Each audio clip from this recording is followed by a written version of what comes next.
nom du Père, du Fils et du Saint-Esprit. Amen. Mes très chers frères et sœurs, nous pouvons être surpris d'écouter cet évangile de la crucifixion et de la mort du Seigneur en ce jour où nous célébrons Saint Joseph et tout particulièrement la fête de ce que l'on appelle son glorieux trépas.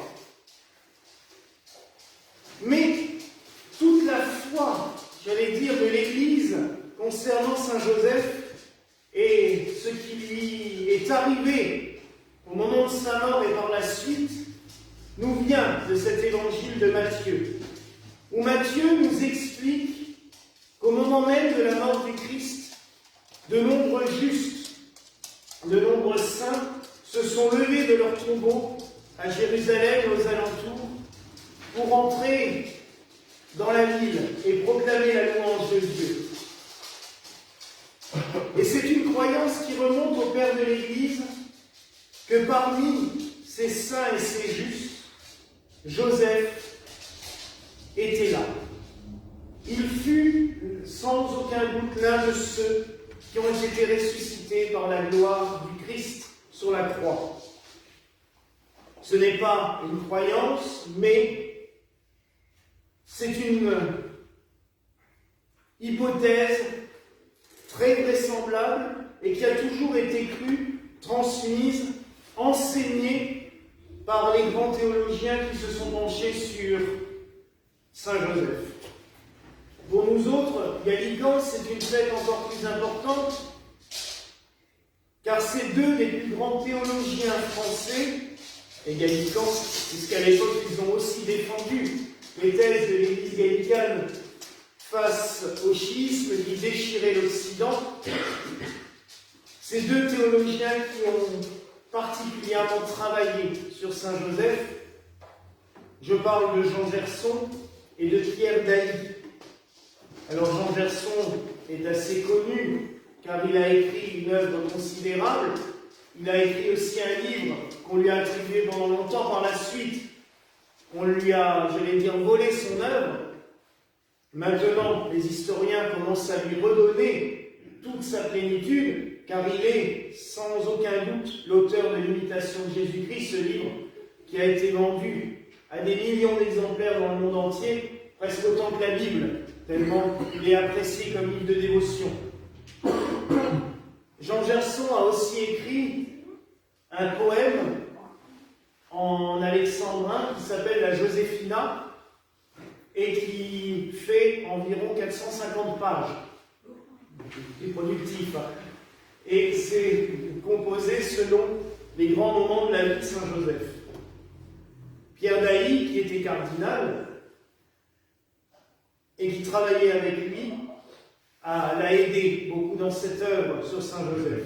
Et c'est à eux que l'on doit l'institution de cette fête, avant même celle plus connue du 19 mars, mais celle du 19 mars date du XVIe siècle. Avant, on célébrait le 15 janvier, donc le glorieux trépas de Saint Joseph. On pourrait se dire, fêter la mort de quelqu'un, et c'est vrai que c'est une particularité de l'Église, c'est que nous ne célébrons pas les jours de naissance, mais nous célébrons les jours de mort. Les jours d'entrée dans la vie, dont on le dit clairement, puisque on célèbre tout simplement l'entrée dans la vie éternelle de nos saints. Saint Joseph est considéré comme le patron de la bonne mort. Y a-t-il une mort bonne par rapport à une autre? Si, quand on est entouré par ses proches, quand on peut mourir dans des conditions décentes, sans souffrir, sans être persécuté, sans être... voilà. C'est toujours mieux de mourir, j'allais dire, dans son lit, entouré par sa famille et ses proches, que de mourir renversé par un camion, ou de mourir dans l'atroce souffrance tout seul dans un coin. Et on dit que Saint Joseph est le patron de la bonne mort, tout simplement parce que, pareil, c'est la tradition, mais on s'imagine facilement que Saint Joseph est mort, tel que nous le voyons sur cette icône, sur ce tableau, entouré de l'affection de Marie et de Jésus. On ne parle plus que Joseph au moment de la vie publique de Jésus. On sait qu'il est déjà mort à ce moment-là, sinon on en parlerait. Parce qu'on raconte régulièrement que Marie est avec eux, qu'elle les suit, qu'elle est tout le temps avec eux. Donc, si Joseph était encore en vie, on en parlerait forcément, ou alors Marie ne serait pas là. Donc au moment de la vie publique de Jésus, Joseph n'est plus présent. La tradition nous dit donc que Joseph est certainement mort avant que Jésus commence sa vie publique. Il est mort dans la paix, la sérénité, forcément, avec Jésus et Marie autour, ça peut être sympa. Franchement, on aimerait tous, hein. Ça serait les meilleures conditions possibles.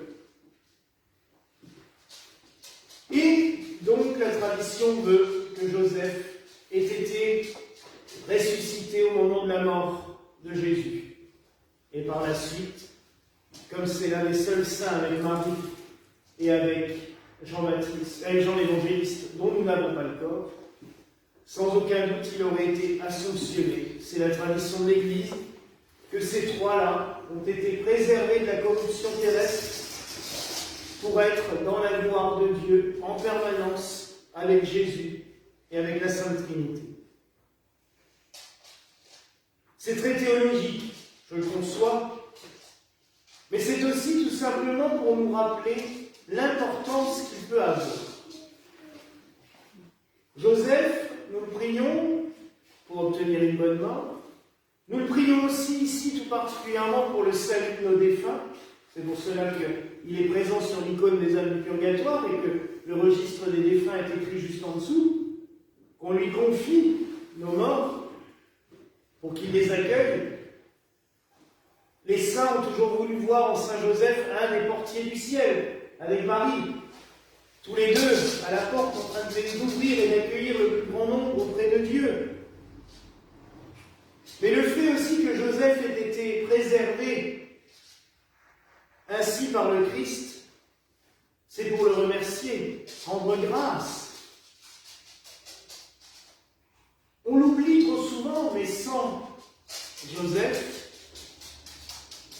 le Christ n'aurait pas pu accomplir sa mission sur la terre. Joseph a protégé Marie des colibés, des persécutions. Je vous le rappelle encore, une femme mariée,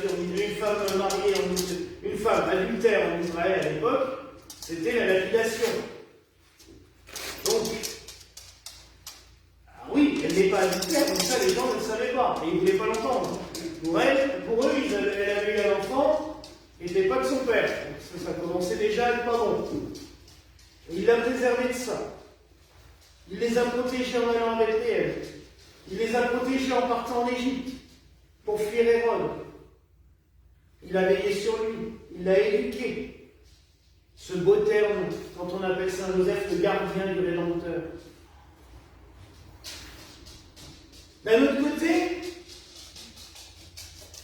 Joseph a été au plus près de l'enseignement d'amour du Christ. On en a parlé la semaine dernière pour la Sainte Famille. Comment apprendre le mieux l'amour que quand on vit aux côtés de celui qui est lui-même l'amour incarné, celui qui est là pour donner l'amour à toutes et tous. Oui, on peut avoir confiance en Saint Joseph, et nous toutes et tous, ici, on a expérimenté, on l'a prié. Alors des fois, il n'exauce pas tout de suite, hein, je vous le dis. Hein. Parce que vendredi, je lui en ai fait les chapelets pour que la chaudière marche, mais non. Il n'a pas réussi à intervenir sur le réparateur, ça n'a pas marché, j'en suis désolé. Et je vous remercie encore d'être aussi nombreux malgré ce froid. Mais il teste notre patience. Mais pour tout le reste, il est là. On a tous expérimenté les grâces.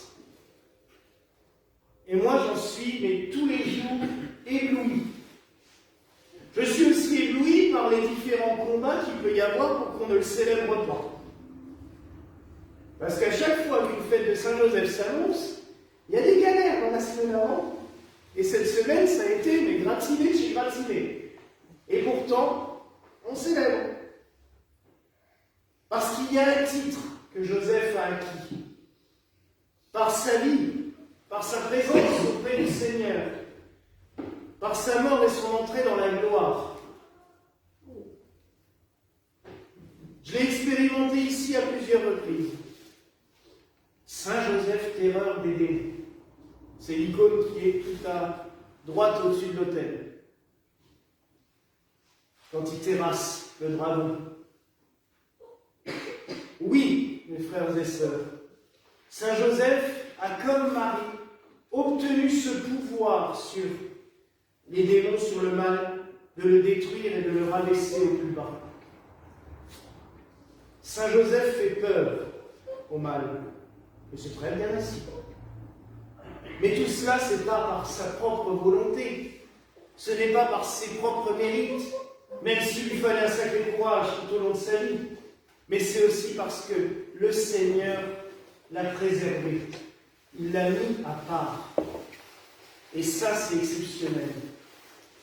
On aurait pu se dire, et c'est malheureusement comme ça que l'Église l'a présenté pendant longtemps, qu'en gros, Joseph a été là bien le temps qu'il fallait.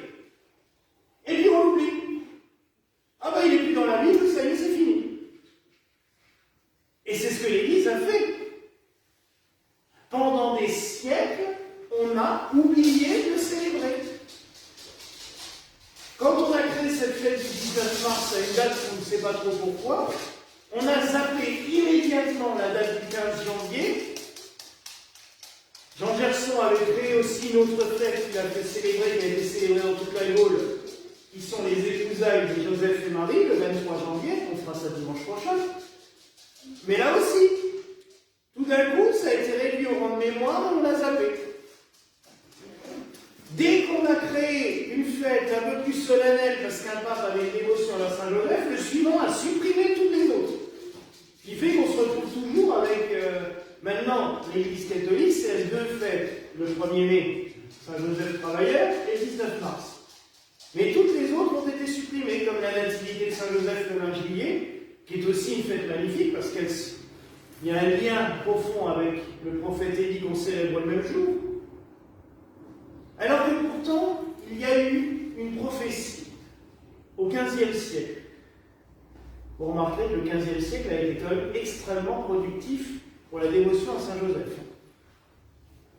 Un frère italien à Florence, Isidore d'Isolamis,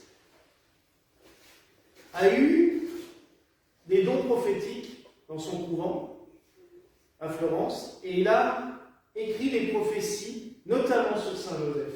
Et ces prophéties ont été reconnues par tous les papes depuis. Et il disait quelque chose de merveilleux. Le jour où l'on célébrera de nombreuses fêtes en l'honneur de ce glorieux patriarche, parlé de Saint-Joseph, alors le monde sera prêt à accueillir le retour du Christ, et le royaume de Dieu se fera sur la terre. Alors vous comprenez pourquoi tout d'un coup on a envie de faire beaucoup de fêtes en l'honneur de Saint-Joseph. Et on se demande aussi pourquoi les autres n'en font pas. Parce que c'est vrai qu'il y a tellement de mystères et de joie et de bonheur autour de Saint-Joseph qu'on pourrait l'étudier sous toutes les formes. Cette semaine, c'était mercredi, il n'y avait pas de saint au calendrier, donc avec Antoine, on a fait la messe votive de Saint-Joseph, comme tous les mercredis, quand il n'y a pas de saint au calendrier. Et, peut-être pour le former pour plus tard, j'ai prêché sur Saint-Joseph, modèle du prêtre. Et c'est vrai qu'au fur et à mesure de la prédication, en repensant à tous les événements de la vie de Saint-Joseph et de sa proximité de Jésus, on se rend compte que tout en n'ayant pas exercé le sacerdoce, c'est un modèle formidable pour les prêtres. Il est, mais vraiment, quelqu'un à suivre en permanence. Alors, je ne vais pas revenir dessus, parce que sinon ça fait un deuxième sermon. Et il fait froid, donc je ne vais pas éterniser pour vous. Mais il y a tant à dire que ça en fera en revanche un bon petit livret de formation pour nos clercs. Donc oui, mes frères et sœurs, célébrons Saint-Joseph et n'ayons pas peur de le célébrer, de le chanter, de l'honorer, de le fleurir. On a fait fort ce coup-ci. sur les fleurs. N'ayons pas peur de le célébrer. C'est un saint qui a une puissance énorme. Et comme je vous l'ai dit la semaine dernière, c'est aussi par sa proximité avec Jésus et Marie. Tous les trois, j'allais dire, c'est une équipe formidable.